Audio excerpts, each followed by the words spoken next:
impact alliances. So here's where we actually go deeper. We would like to contribute to the positive impact here in the world. So it's just not about the enabling those business opportunities. It's about how we can make the difference. Maybe you can be a local leader that is working with that local community, but maybe you are the business owner of a multinational. That's great. Both of them are amazing. So we would like to get involved with that. And we would like to contribute to help you to grow that impact and grow that potential even further. Regarding our events, we do organize different online and offline events. All of them are organized by the alliances that I just mentioned.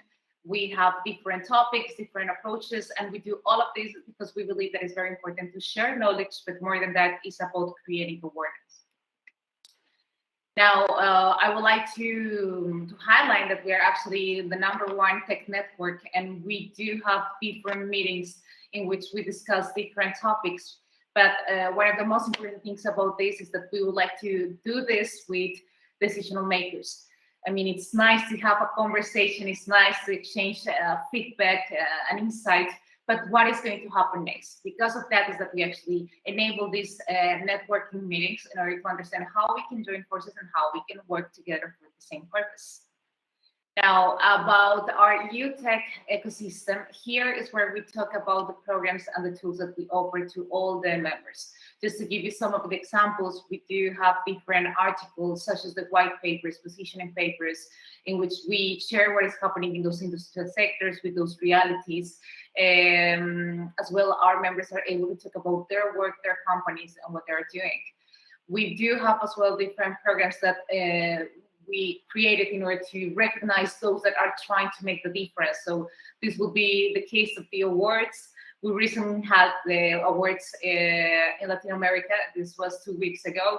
And we were given a recognition for those that are trying to innovate with technology in different industries, such as clean tech, agri-tech, social impact, and many others. And last but not least, we do have different meetings, as I told you before, online and in person. We hope to be able to provide you information soon about the next big event that we will do in person here in Europe. And of course, I encourage you to come and to join us.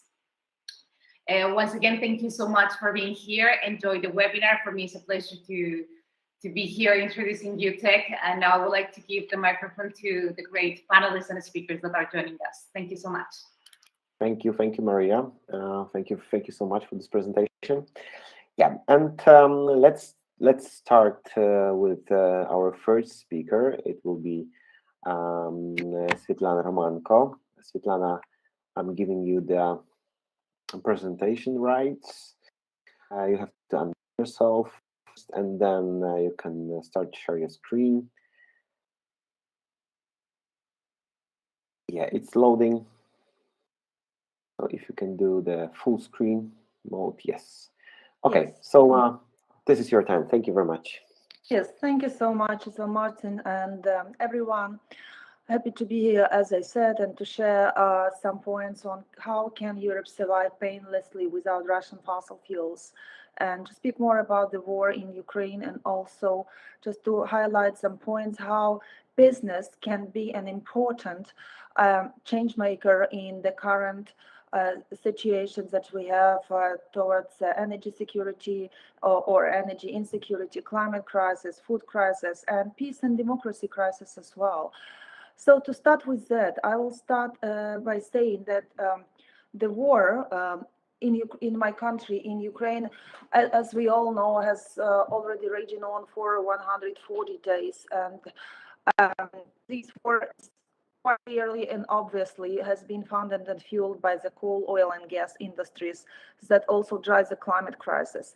And we've seen over those months a lot of hypocrisy and the manipulation from fossil fuel companies who double down or triple down on their profits for only the first quarters of the year, just saying and using this moment as the moment to grow their profits enormously and to put all others into cost living crisis and energy insecurity as well. So we will talk today about this, about the war and implications the war is having, and what we are fighting for, how we as a campaigners, as an expert and a specialist and the climate movement as well, to end the war and to end the fossil fuel addictions that feeds Putin's war machine.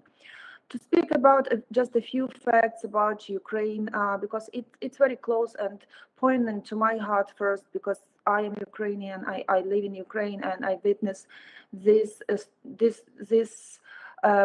dreadful impacts that the war is having on us. And of course, the war impacts of Ukraine go far beyond the Ukraine borders, because only in the March, the UN report stated that 1.7 billion people were already affected by the war consequences in Ukraine in 107 countries.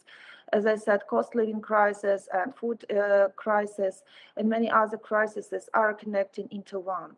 But what happening in Ukraine, and the Putin troops are still attacking us every day, and with missiles and bombing and sending missiles over the territory, and there is no safe place in Ukraine, and 80,000 objects in Ukraine are destroyed, which means 10 of millions of square meters of space.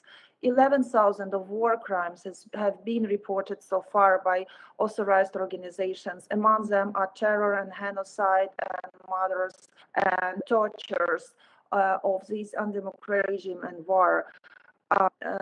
It's extremely horrific, and it just expressed to the whole world that the power of dictators, which is based on the revenues from fossil fuels, cannot go over. It must.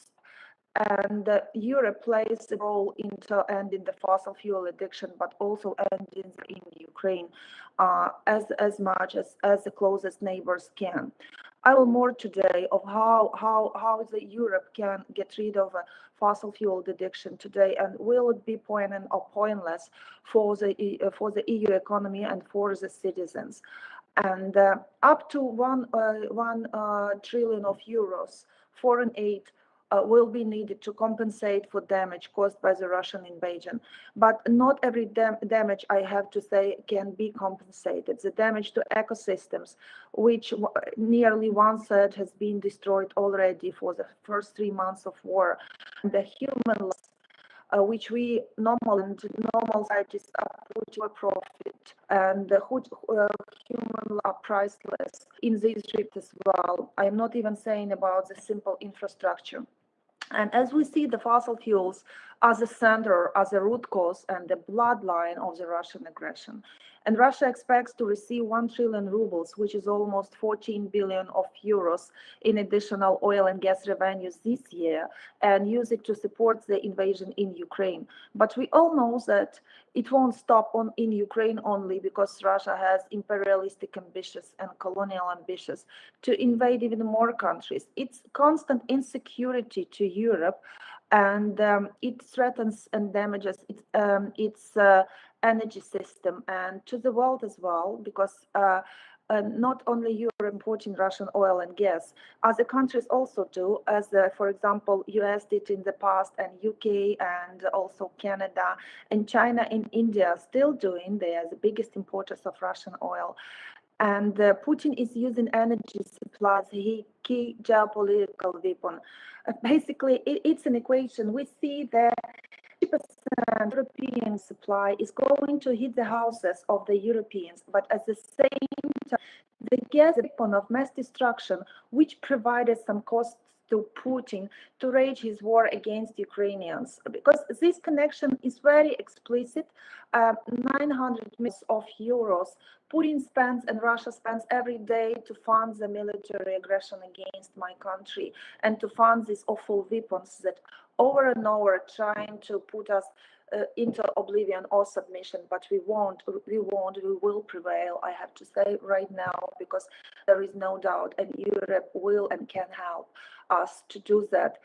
And at the same time, European Union is still sending 1 billion approximately in euros, paying for Russian gas and for Russian oil still, because there is no full embargo of oil, and has been slightly postponed by the end of the year. It's just measured differently. And all these exercise pressure on European countries by limiting gas supplies and increasing prices. And no longer that day before yesterday, the Nord Stream 1 has been closed for the annual maintenance work. And Europe started to be worrying about that because it explicitly shows how dependent the Europe has become on the Russian gas. And what happens if closes the tap how Europe can survive with no Russian gas in use? That's still a question, and the upcoming winter will be a big test for our energy independence and for our dictators' independence as well, because that happened in the world, that it's explicit connection between the dictators who own the fossil fuel reserves and, for example, Russia, the second and third largest owner of oil and gas resources expensively, but also other dictators, as for example Saudi Arabia or Latin America or others. So to help both Ukraine and themselves, European countries should reduce consumption of fossil fuels as quickly as possible. And as I said, that in the months of war, the EU paid more than 68.5 billion to Russia since the end of February. This amount keeps increasing every day, and it cannot continue. Europe depends on Russian fossil fuels for 40% of its energy needs, but we still have some chances to cut this dependency because, as report of CREA said, in the past months, Poland has significantly reduced its dependency on gas for 10 or 15%, even I would say. So did Germany. It's possible, but we need to move faster to meet the net zero demands and all other demands. I will tell a bit later, but at the very beginning of the war, I launched a big campaign international, which is called Stand with Ukraine, to ban all fossil fuels from Russia and seize all investments into Russian fossil fuel companies and infrastructure, which has been widely popular in the world, and we have almost more than 850 organizations, international, big and small, joining us from over 60 countries, and we campaign all together to end fossil fuel addiction that feeds war against my country. On the left, you can see the global payments made since the war in Ukraine started. There is a tracker that partners developed. And see on the bottom, the European Union share into all of this, and we can see it's roughly a half and even more. So the world global consumption of Russian and the half of that European Union is making, it should not continue because European Union is sending us weapons to fight against Russia, but at twice less. For the amount twice less than European Union buying energy from the worst provider of human suffering and the war and clicks from Russia. Forward-looking business, as I believe you are and many of members are, they want more and less ambitious action, especially as we see a ramification of volatile fossil fuel supply chains ramping up the cost of living crisis and reducing regional energy security. And so far, as long as we have the war in the center of Europe, we never in any country of Europe can be safe consuming Russian oil and gas. This is pretty clear. And of course, as Ukrainians, and we are great to the EU countries and to the EU people and organizations who help and continue to help us greatly in humanitarian aspects, in providing them military aid and all of these parts of support. But the main thing, it's still on the table. We need to cut the dependency on Russian oil and gas inside of Europe and fasten the clean energy revolution inside of Europe. And a tech sector and private businesses also the key to success, because yes, they can sell oil and gas is a part of our everyday consumption behavior, but at the same time, industry consumes more and more. Just for your view, very quickly, this is fossil fuel addiction, as I say, is a root cause of climate change, because climate change and war in Ukraine and fossil fuels are interconnected. And before the war started, and even during the war, on the beginning of April, we had an IPCC report stating that we cannot do business as usual and we cannot produce that many emissions if we want to have our last chance to stay in line with 1.5 degree with the Paris Agreement. But at the same time, Paris Agreement does not include the fossil fuels. It even does not mention fossil fuels. And as we see on our left, we have Germany as the biggest producer of greenhouse gases, which is understandable. That's a major economy of the European Union, but it still cannot continue this way. United Kingdom, Italy, Poland, Netherlands, Czechia, Belgium, and I have to say that in the last months of war, the Netherlands, Belgium, have increased their consumption of Russian oil in spite of embargo, and these countries definitely have to think how to replace their dependency on Russian oil and on Russian gas, specifically to provide their own energy security at first, and then all possible aid to end the war in Ukraine. And EU's top polluting countries are the largest importers of Russian fossil fuels, as well as we see Germany top places, Netherlands with the oil shipments in parts, Italy, of course, with the dependency on Russian gas, and Poland and France at the same time. Strategic investment in energy transition on the scale of fossil fuel spending must become a priority for the EU. For now, as IEA is saying, we are 3 times behind on needed investments into green energy transition. We try to fasten this process as much as we can. But what we have, Total Energies still investing in Russia. Many other banks, which are much more quiet, are still investing in Russia, in French banks, European banks, Societe Generale, and many others, many names, many big names. They keep quiet, and as they still keep maintain investments into Russian fossil fuels and in fossil fuels, these cannot continue. I worked with divestment from fuels closely last year. I was a driver for a big Catholic divestment of 5.7 billion of US dollars equivalent from the fossil fuel industry. I do understand the process, and I encourage everyone to assess the spending and shares and assets that company maintains through pension funds or some other holders in the fossil fuels, and divest from those fossil fuels, because it harms the planet, it harms our energy security, and it drives war in Ukraine first, and then it can be expanded on all other countries.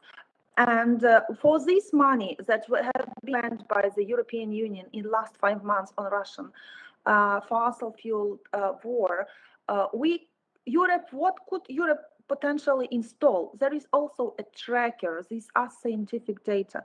More than 1 million heat pumps that are essential technology now to fight the dependency on heating homes by Russian and with Russian gas, or solar roofs for 800,000 homes, or thousands of wind turbines. So the key question, gas demand reduction for winter 2022-2023. It's essential. We want this war to be ended right now, immediately, because of huge human sufferings and losses, destruction for the Ukraine and the Ukraine economy, which now has 50%, from 32% or even 65%. The maximum decline of GDP and the economy is expected in Ukraine. We are halfway to that. While the German economy will feel this pain of getting rid of Russian gas only declining the GDP 1.5 to 6 at maximum percent of GDP and economy declined. Of course, it will impact some inflation processes, as it already does, as we've seen these strict connections. But it's all temporary, and our transition to clean energy will prove the effectiveness of the green measures in place, and will put them in a better place than it was before. And to continue with that, there are many plans and report and research proves that it's possible to reduce dramatically and exponentially the demand for Russian gas and oil across Europe to fight Putin altogether, to end the war and to restore the energy security. But we have less, and some governments have to place the policies also have adapted to those policies and refer to themselves, try to help energy transition process. Basically, we all need to drive the green energy revolution. And as we see, IEA 10-point plan to reduce reliance on Russian gas, it includes no new gas supply contracts with replace Russian supply gas from alternative sources. But here I say that imperative that we not replace the gas from with the gas from other countries of Africa or global south, where it's human livelihoods and sufferings and by the cost of nature and emissions. This is very temporary measure, and we don't need new LNG terminals building up everywhere. This is a long-term investment, and these assets will fund it as well. So we don't need to grow on the infrastructure, gas infrastructure, because current infrastructure, which is already existing, allows to make this transition from full dependency on gas, clean energy, and accelerate the deployment of wind and solar, maximize generation from dispatchable low-emission sources, bioenergy, and nuclear. Nuclear is also very transition fuel, and it should not be a subject for a long-term investment. In spite of this horrible act of the EU taxonomy that has been voted in the EU Parliament last week, we campaigned against it, against gas and nuclear, actually gas in the EU taxonomy, but unfortunately conservatives took over that. But hopefully we still have some legal chances to oppose this decision and to change this decision as well, because it's not acceptable. Introduce minimum gas storage obligations to enhance market resilience, and speed up the replacement of gas boilers with heat pumps, I just said, and accelerate energy efficiency improvements in buildings and industry, in temporary thermostat adjustment they consume. Please use less energy whenever you can, but step up efforts to diversify and decarbonize sources of power, system flexibility. And a very short example from Germany, very current, and source is Deutsche Umwelthilfe. These are also our partners in the claim against the EU that we submitted to assess appropriately the impact of the war in Ukraine and that Europe role that is placed into that.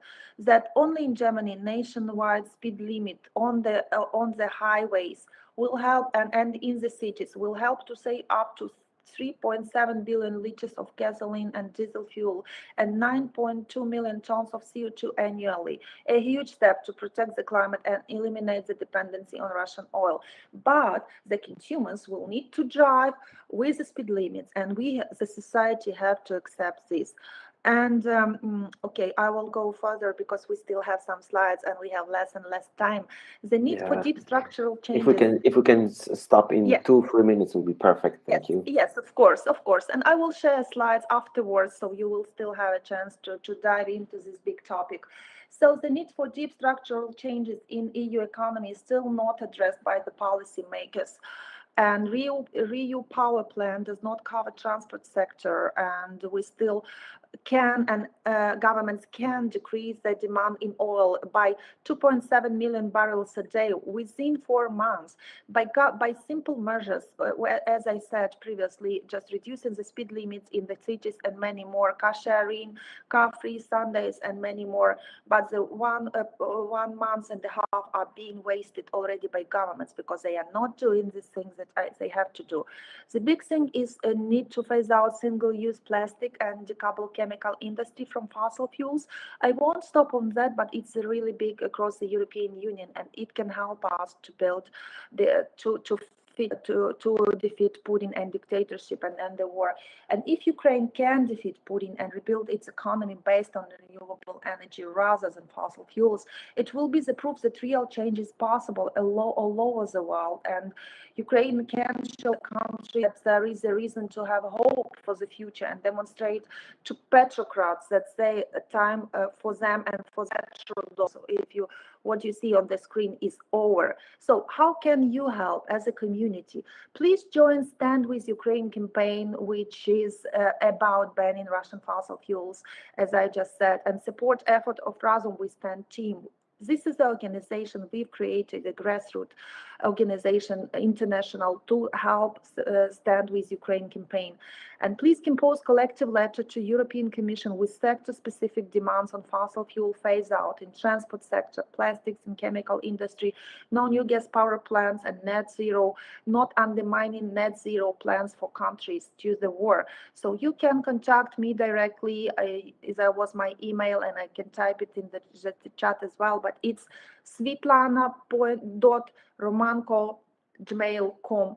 And we will continue being in touch and help us with media outreach at media pressure and be spokesperson for a global outlets if there is a need. Just please visit the website with Ukraine.org and sign in for the Stand With Ukraine campaign and be with us. And if you would like to join us, just please email Martin and Martin or me directly, or Martin and Martin will connect us. Thank you much for inviting me for today, and I'm very ready to answer some of the questions that you might have. Thank you so much. Thank you, Svetlana. Thank you very much. So let's not waste time. Of course, if you want to contact Svetlana, you can contact me or her. And we were talking a lot of about renewable energy, and we have specialists from Synergy Initiative, Frederick. Maybe not waste time, just skip immediately to your presentation. I will give you the right presenter right. So now you have the right. You can share the screen. Okay, can you see my screen? It's loading, and yes, we see it. Just do the full screen and perfect. Okay, so thank you, Martin, for the introduction, and I will try to just give some views that we have at this initiative, Synergy, also CO2 Value Europe, another one about coping with finding alternatives to fossil fuels for fuels and commodity chemicals, and meeting the EU climate strategy and energy independence. So aspects which are becoming much more acute with the recent invasion of Ukraine now. So I will go on with that. So I'm working at CEA, but presently also here I'm representing the Synergy initiative, which I'm co-coordinating with Utrecht University. Okay, so I'll give a brief. There will be many things have been said by Svetlana in particular on the context. I will come back with. There will be some duplication, but it's always good to remind some of the messages. I would say first the background, the climate and energy challenges. Well, then afterwards, the EU climate and energy strategy and targets. What were the plans before and after the 24th February of this year, with the start of the invasion of Ukraine? Then why? What could be an evolution in the future, and what would be the room for renewable fuels and chemicals? And I will present the views and what we're doing at Synergy, and also with CO2 Value Europe around this to shift away from those fossil resources. Okay, good. So let's remind some things first. First of all, it's no big news that global warming is occurring presently. Okay, and we are at the moment around 1.07 degrees Celsius compared to the baseline period from the second half of the 19th century.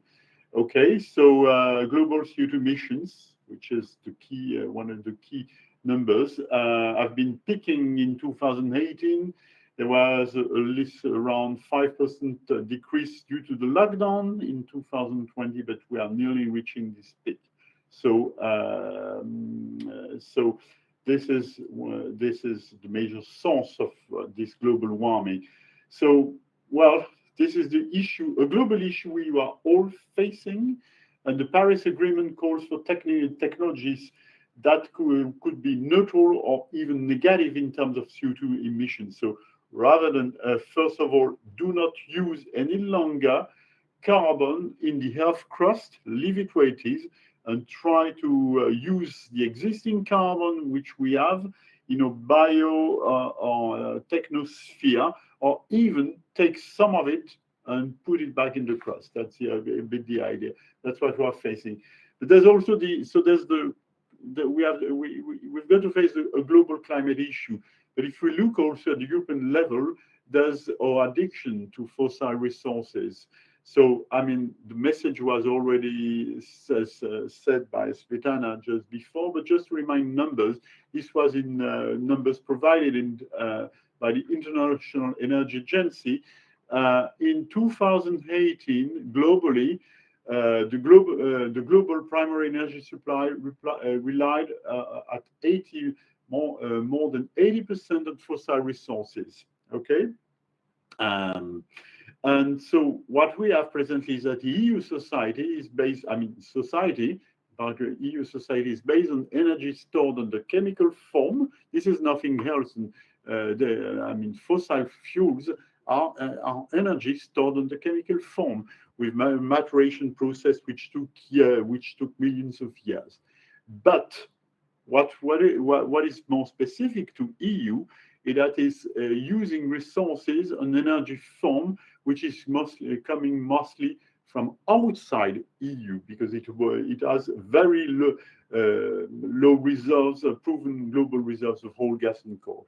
Okay, there's also this aspect. So let's say that EU societies and lifestyles are currently heavily relying on energy stored in chemical form as fossil resources, which are heavily polluting and come mostly from outside the EU. Thus, you've got as I said, the global climate change challenge and the sovereignty issue regarding EU energy supply, which becomes on this dependency, which becomes even more acute this year. The perspective, just to say, so we are at Synergy and CV developing, proposing alternatives, but I want to remind that, when we were asked by Marcin about making this presentation, the perspective of this presentation is about short, mid, long term, but it's not only for next winter. It's just to make a focus on where we stand now and the work, what we see, just to find alternatives for fuels and chemicals to fossil resources. Okay. Okay, so it's good to see. To remind what were the targets at EU level before the start of the Ukrainian invasion of Ukraine. Okay, long term. So with the Green Deal, there was the objective of EU say that it should become climate neutral by 2050. So no net zero greenhouse gas emissions. That doesn't mean there wouldn't be little bit of wouldn't be at all emissions, but these would be compensated globally. Okay, and this is to be in line with the Paris Agreement objective. Okay, which ideally to keep global temperature increase below 2 degrees Celsius, and even better push effort to keep it to 1.5 degrees Celsius. And of course, this is a EU global strategy, but then it must be coordinated with national strategies. Although decisions and energy, choices, might vary from one country to the other. Okay, to give a few targets that it was before, 40% cuts in greenhouse gas emissions. The benchmark date is 1990. Okay. 32% share of renewable energy and improvement of energy efficiency as well. And the EU Green Deal raised ambitions so that this is the famous 2030. We have greenhouse gas emission global, which are decreased to 55% again compared to 1990 levels. And you have the Fit for 55 to with package of proposals to make this achievable. Okay, and they raised also the share renewable energy has been raised then for 2030, 40%. Okay, then came the shock, the 24th of February shock. So the first shock of this, that the country could be attacked, all the tragedy it meant for the Ukraine and its people. And shortly afterwards, also related to the topic of today, then that's where we realize even more acutely on high dependency on fossil Russian imports, gas, oil, and coal. We always very often put a focus on gas, but it's also significant imports from those three types of fossil resources from energy supplies. So it has for the European EU companies, it also has a huge impact with production costs, which are significantly risen. And just to remind numbers, I think we heard numbers as well. I mean, just to I think the one we could say is that more or less in 2021, this means we paid more nearly at EU level, nearly 100 billion euros for those to Russia for those resources. And I think you mentioned it represents, Svetlana, 1/5 of the Russian budget. In some way, it's indeed feeding the war machine. Okay, so then after that, there was the EU reaction, okay, the REPower EU plan, which is targeting this, to reduce and even do not depend any longer on Russian fossil fuels. Okay, so with three pillars, which you can see on the right: accelerate clean energy transition, diversify energy sources, and save energy. And to that, it must be accompanied with smart investments. Okay, so what numbers we could remind? Renewables, then again, the share of renewables target by 2030 has been further risen, so to 45%, nearly half of the total energy mix, future energy mix of EU. And with hydrogen plan, what so-called RFNBOs, renewable fuels on non-biological origin, so that we're relying on biomass, okay, for the industry, for the transport as well, okay, and all a series of delegated acts, okay, and all measures to accompany renewable energy projects. So you've got short-term measures for this year, for 2023, as far as I remember, and to be completed with the plan to be completed by 2027. This is the content of this REPower EU plan. Okay. Of course, each country has its own perspective and choices. So, well, I can give a brief view on what is at the French level. I took the data from the International Energy Agency in 2019. So France has the specificity that is heavily relying on nuclear energy. Fossil resources represent 47% in renewables. So it means total CO2 emission, nearly 300 megatons in 2019. And now by law, we should be net zero by 2050. Again, that's what I say, that net zero means that you compensate whatever residual emission you can't avoid, okay? So for that, we have a law and order frame, which is called the National Low Carbon Strategy with three pillars. Again, heavily relying on energy efficiency, a stronger use of biomass, okay, and more decarbonized electricity as a final fuel to reach 50% of final energy needs, okay? And all this is followed by a plan to reduce, a roadmap to reduce the greenhouse gas emissions, okay? So I gave this example on, we could have other examples from other European countries. Each one has its own plan, but globally it should be coordinated and fitting with the overall objectives in Europe. Okay, so let's say future EU national energy mix goals and trends. So the question is electricity whole. So it means when there's energy efficiency, lower total consumption. That's all you say. Right? I mean, always the thing is that we want to change the mix, but also we should consider what are our needs. Okay, can we lower it? That's one of the key pillars. No more fossil resources, and on the short term, the Russian ones. More renewables and more electrification. And we can see there are choices, and there are some choices in some cases where we go on for electricity only, which can raise other issues regarding to metals, but that's another subject.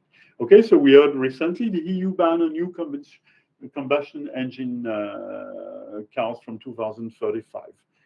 Okay, so we'll go for all electric for the light transport.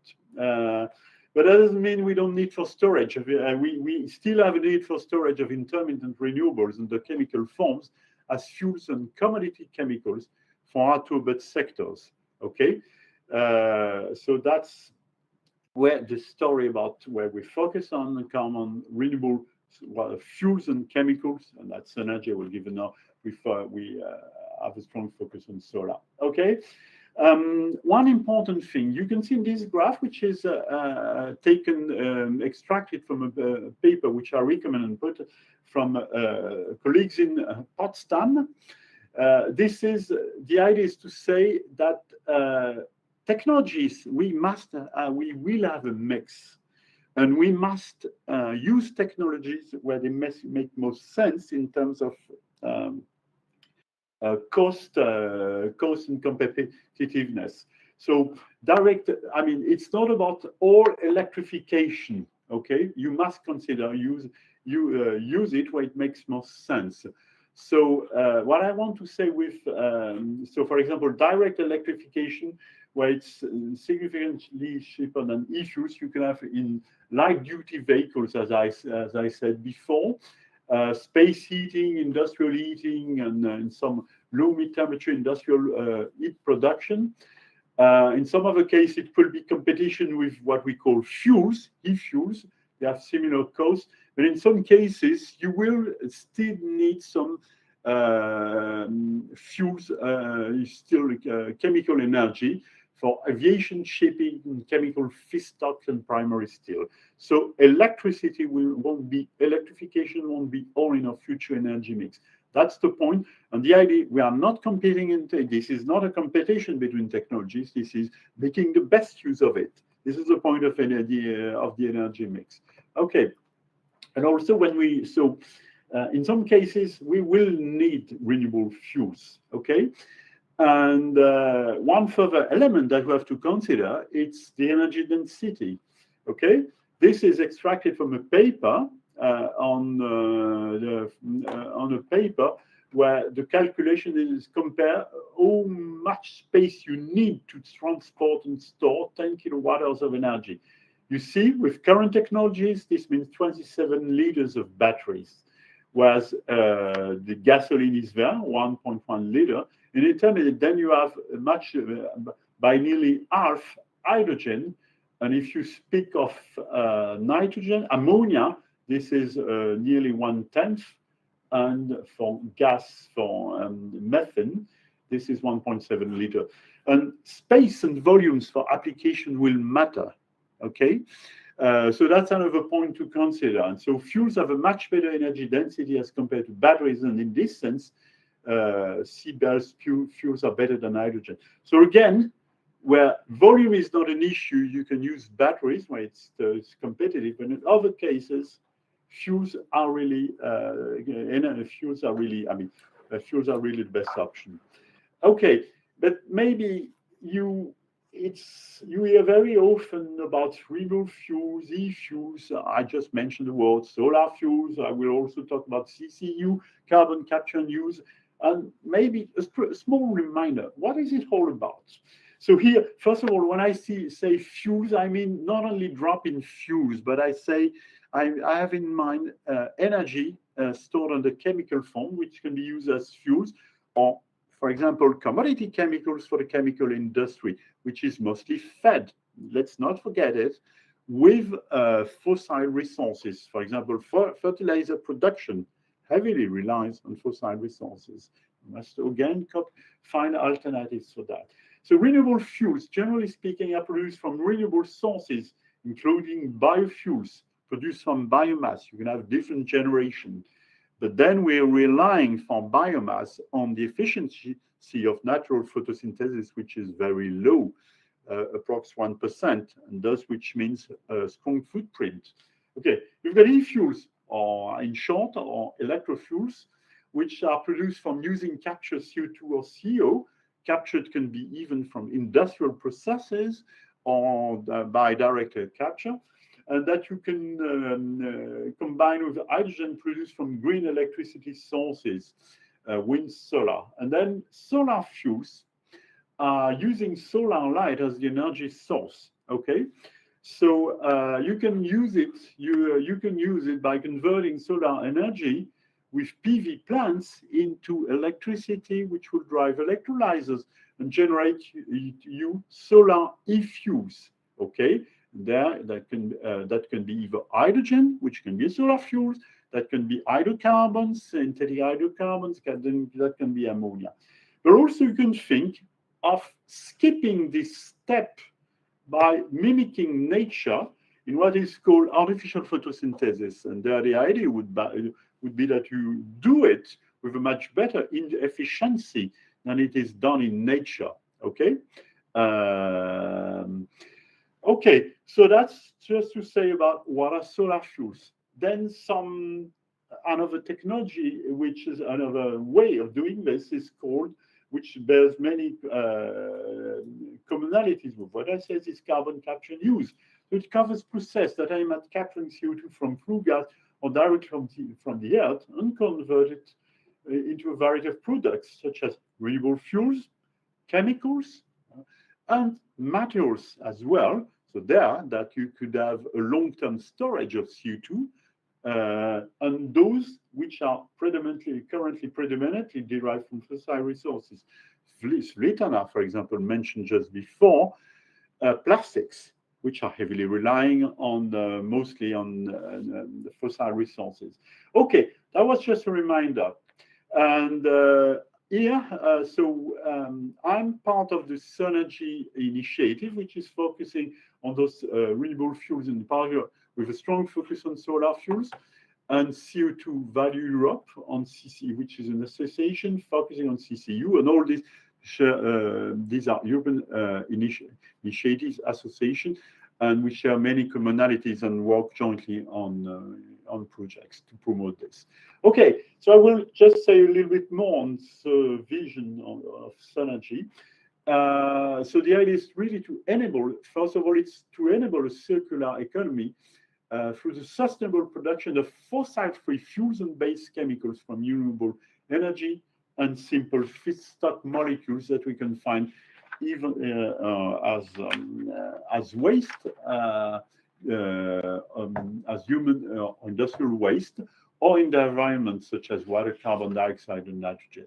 Okay, so you've got the resources, and those resources are available in Europe, okay, that you convert with the Synergy processes into the fuels and chemicals that will generate the services as we presently have with the fossil ones at the moment, and generate waste that you can book and put back into the loop. So this is really something about, really something also circular intrinsically, which is said in another way. So what we said, so this is really also going from the transition towards a renewable-driven circular economy. So this is where we are presently, and we know we're facing war. Okay, so that's the change we want to provide, is to go to this, where you can have, we can have the circular aspect, which is much more sustainable, environmentally friendly, and is also heavily connected to local regional approaches. By the way, Marcin, how much time do I have left? I'm speaking a lot. I'm a bit too long. Marcin? Let's just maybe 5 more minutes. Okay. Yeah. Okay. So I'll speed up, Marcin. Good that you remind. Or if I didn't wish to know the answer, I shouldn't ask the question. But no, I know I've got 5 minutes.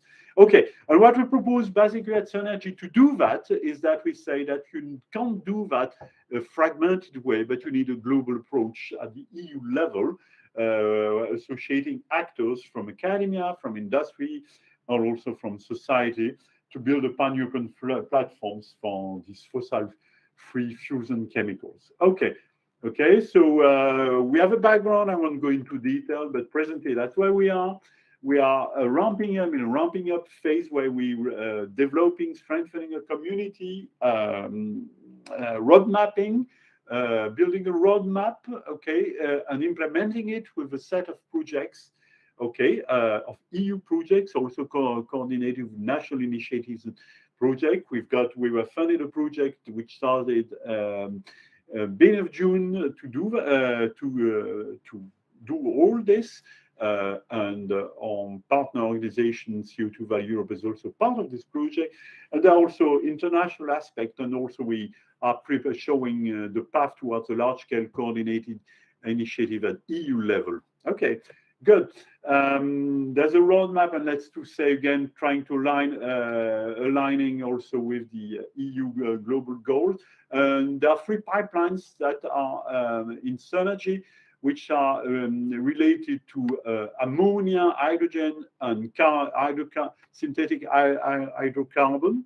Okay, with some milestones with milestone steps to go to enable the transition to from centralized large scale towards decentralized production. For example, one milestone is the mid-scale production of jet fuels in 2030. By the way, we are building a roadmap. This is an open process to which people can join. You can see this is a dynamic and open process, and people can contribute to it. If you are interested, you will have information at the end. Okay. Also, what I would like to say, if you look at the products, we are really relying on low-value molecules by themselves, but high-volume production, which means a high impact in terms of CO2 emissions. When you displace totally fossil resources. Okay, and in this view, also you've got here the starting feedstock CO2, water, nitrogen, and in that sense, hydrogen. It can be used as a fuel, but it's also a key enabling molecule that's coupled with nitrogen or CO2 allows you to synthesize ammonia, which we need for or fertilizers and hydrocarbon. Just remind, for example, presently, production of ammonia and fertilizer, production of ammonia, mostly for fertilizers, represents 1% of the global CO2 emissions. So there's a huge impact. Okay, again, as time is limited, this is another way. Of showing it. You can see, I mean, this is the center of what we would like to do, producing those fuels. You have technologies at different TRL levels from low to high. Okay, so there you're feeding from the biomass. Okay, but biomass as an intrinsic process is that it relies on the efficiency of natural photosynthesis. Thus, this question, it competes with the production of food. So you must go for higher efficiencies with what's so-called 4th-generation cell factories. On the other hand, you can use, you have the renewable electricity, which can feed low production of hydrogen, and via different process, we can reach it to do this solar fuels by this way. The point you have to copy is that we must have at the same time affordability, scalability, and sustainability. That's all the thing. And in the square, the rectangle shows the scope of synergy. Okay, I don't have to go into details, but already mentioned it. We can go either through intermediate step, for example, using renewable power to drive electrolyzers, for example. I mean, to produce the fuels, or we can do this mimic nature by direct conversion processes via different ways. But I don't have the time to detail. Really, one thing which we need to bear in mind: there's a key resource. 2 key resources.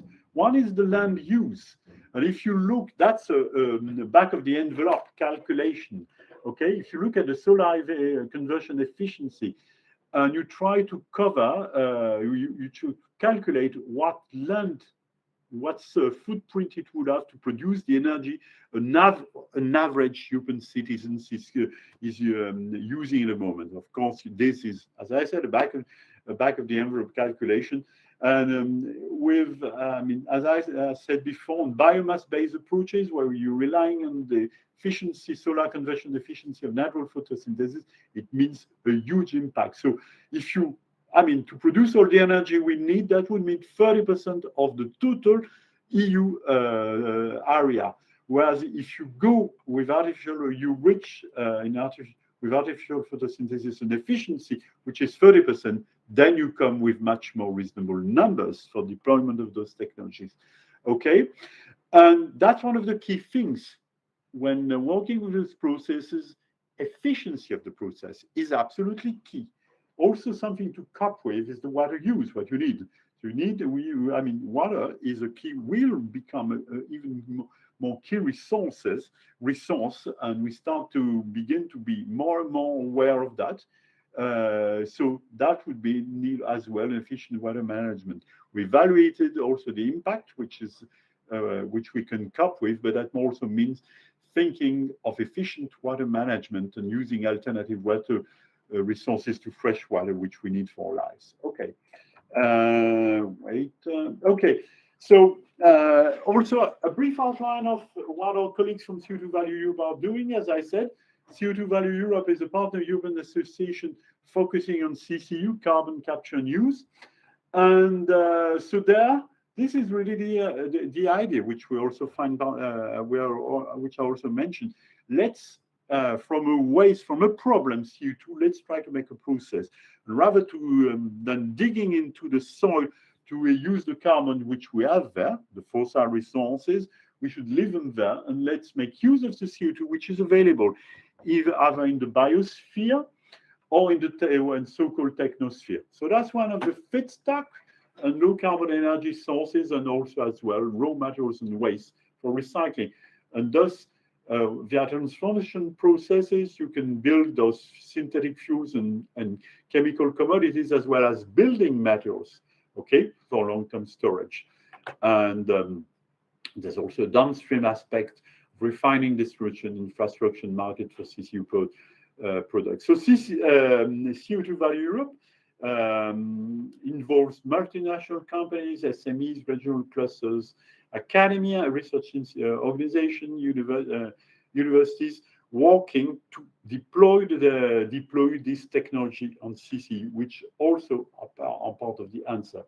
Okay, I don't have the time in detail, but just to say that it's happening now. So this is here an overview of ongoing projects led by different countries to produce either jet fuels, chemical commodities, fuels, ongoing projects. So these starting to happen now. It's ready. I mean, and CCU actors are ready to scale up. For that, you need regular framework and financing tools for that.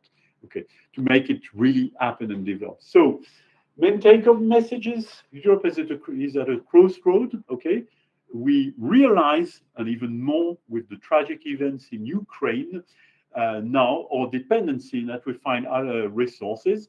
So, and that also we need to finish with this addiction we have. So there's the geopolitical situation acts as a catalyst to keep on investing and accelerating this transition.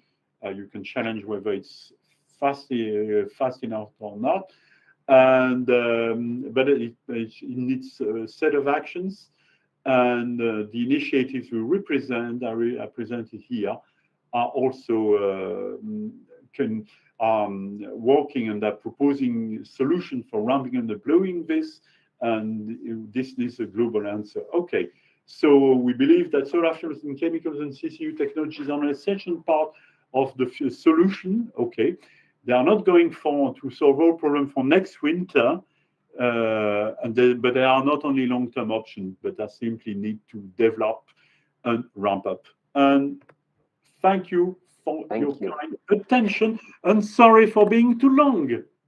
No, it was really great. Thank you for those information. It was really like a specialized, I can say. But yeah, I see Maciej is waiting 1 hour for to talk something, to tell us something.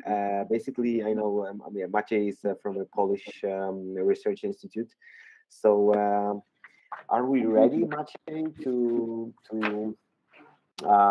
can Europe cope with the shortage of fossil fuels from Russia? Are we ready to stop using fossil fuels? We wrote on March a huge report about alternative directions for fossil fuels, and we point out there that we, as a Europe, we can do that. Nowadays, we are in July, and we have some problems. So initially, can we leave Russian fossil fuels painlessly? It's not appropriate main question, because we are already in pain and we can see it. The question is not about how to make it painlessly, but effectively. So despite EU sanctions, also as Svetlana said, Russia's monthly income from oil and gas sector remains 16% higher than before invasion, and almost 46% higher than in 2021. So something is wrong, because it fuels the war on Ukraine. So we, as a think tanks in Europe, we wrote an open letter that we should do whatever it takes to save Ukraine. And I agree with that, because we should take care, and we should replace Russian fossil fuels as soon as is possible.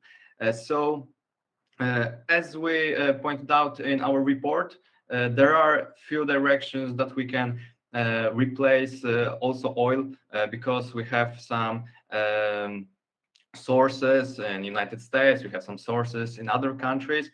So as you want to say it, you can read the report from March. It's alternative fuels. And what is more, we showed there that we can replace, we could replace 140 billion cubic meters of Russian gas in this year using recommendations from our, and not only institute. But now we have July, and we are still handling this problem, because we can see the whole gas crisis in Germany. It's also a crisis for neighborhood, for other countries. So we can see that we should do whatever it takes to make our dependency, undependency happen. So in Poland, we are mainly prepared for crisis, not in the fully and in 100%, but we built a naftoport in Gdańsk. So for oil, it's a great perspective, and for our neighborhood countries. We have our Baltic pipe, LNG ports. So in the short term, we should focus on changing directions from fossil fuels. But as my previous speaker said, in long term, we need to make energy transition. We need to make a green energy transition. But as I agree that for Western Europe, we need renewables and solar energy.